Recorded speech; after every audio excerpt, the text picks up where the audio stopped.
जन्म सब धोखे में बीत गयो जन्म सब।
पहुंचे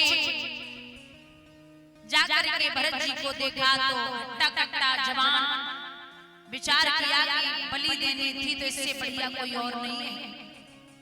बलि देने के लिए तैयार हुए तो भरत जी ने नेत्र बंद किए, मां की प्रार्थना की, मां भद्रकाली प्रकट हुई, सभी भीलों को मार दिया। एक दिन की बात है, एक दिन राजा रहुगढ़ आ रहे थे। ये बड़े तेजस्वी और बड़े विद्वान थे। ये राजा रहुगढ़ सत्संग करते थे। ये पालकी में बैठ के जा रहे थे सत्संग करने। अचानक एक पालकी का कहार बीमार हो गया। तो राजा रहुगढ़ ने कहा कि कोई एक तंदुरुस्त मिल जाए, बढ़िया हट्टा कट्टा मिल जाए तो उसको लगा दो। भरत जी बैठे थे आगे, तो भरत जी से कहा कि पालकी में लग जाओ। भोले भाले भरत पालकी में लग गए। जब पालकी में लगे तो भरत जी का नियम था कि अगर नीचे चींटी भी आ जाए तो चींटी को भी बचा बचा के चलते थे। अब भरत जी चींटी को बचाने के चक्कर में एक कदम बढ़ाते कूदते फिर नीचे कदम रखते, फिर कूदते फिर नीचे कदम रखते। अब बताइए जो चलने वाला इसने कंधे पे रखी हो पालकी और फिर वो कूदे तो पालकी में बैठने वाले की क्या हालत होगी। बार-बार राजा रहुगढ़ का सिर टकरा रहा है पालकी। राजा रहुगढ़ दांती पीस के बोले कौन है ये मूर्ख, हमारे सर पे चोट लग रही है, मैं इसकी चिकित्सा करूंगा, उसको दंड दूंगा। भरत जी ने अपने पालकी रख दी। राजा रहुगढ़ उतरे, बोले कौन है ये। अब भरत जी कट्टे थे, एक बोला मजाक उड़ाते हुए भैया ये है सूखा सा पतला पतला सा, इसको चलना नहीं आता, कुछ खाता नहीं है। भरत जी ने मुख देखा, राजा रहुगढ़ सत्संगी थे, बोले मैं तुम्हारी चिकित्सा करूंगा, मैं दंड दूंगा। तो भरत जी बोले तू मुझे क्या दंड देगा राजा, तू मुझे मेरे शरीर को दंड दे सकता है लेकिन मेरी आत्मा को दंड नहीं पहुंचा पाएगा। मेरी आत्मा जो है, बोले राजा रहुगढ़ बोले जो शरीर में चोट लगेगी तो आत्मा में जरूर लगेगी। बोले तेरी तू ये गलत मानता है, तू ये गलत समझता है, जो शरीर को चोट देगा वो आत्मा को चोट क्यों लगेगी।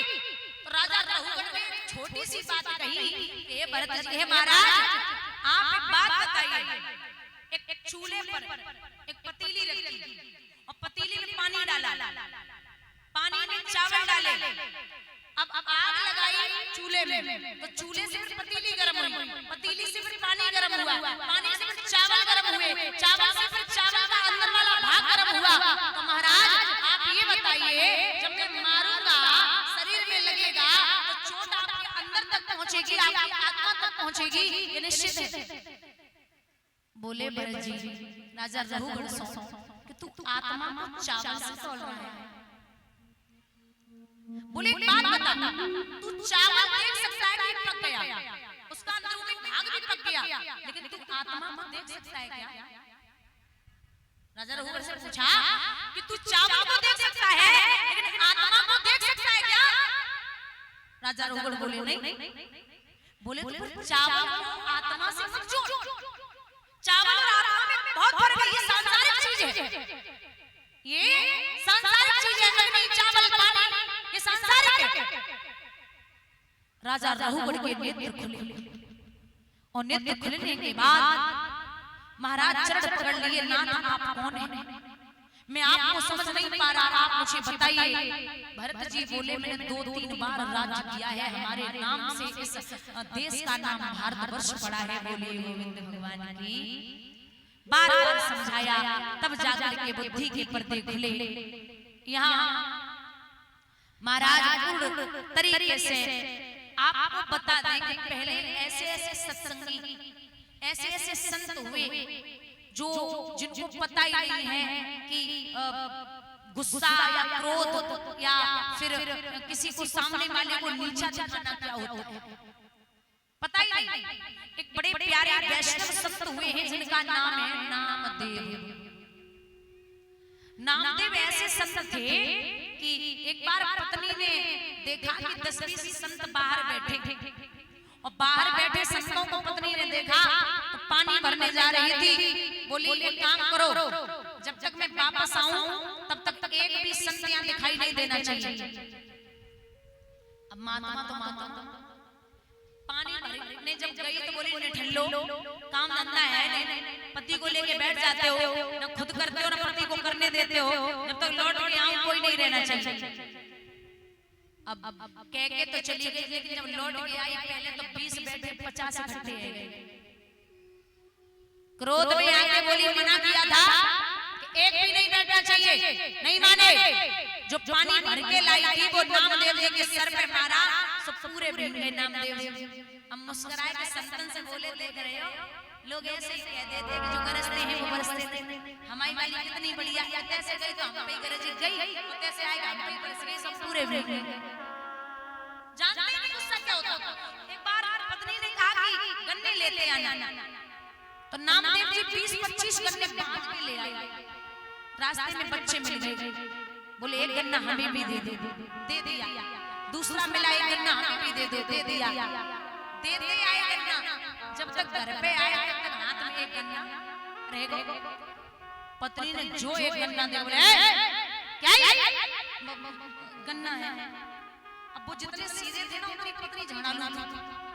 बोली ये गन्ना है, जवाब दिया हमें ला। अब पत्नी ने गन्ना हाथ में लिया और नामदेव जी के खोपड़े पे मारा। सिर्फ एक गन्ना के 2 टुकड़ा है गए। नामदेव जी ताली बजाए ऐसे के बोले वही तो पूरी रास्ता भर सोचत वही आए रे, एक गन्ना मैं खाऊंगा कि तुम खाओगी, मैं खाऊंगा कि तुम खाओगी, तुमने एक 2 इकट्ठे एक तुम खाओगे हम खाएं। जानती गुस्सा क्या होता है? ऐसे ऐसे तेजस्वी संत महाराज यहाँ ये जीवन जो है ना आदमी को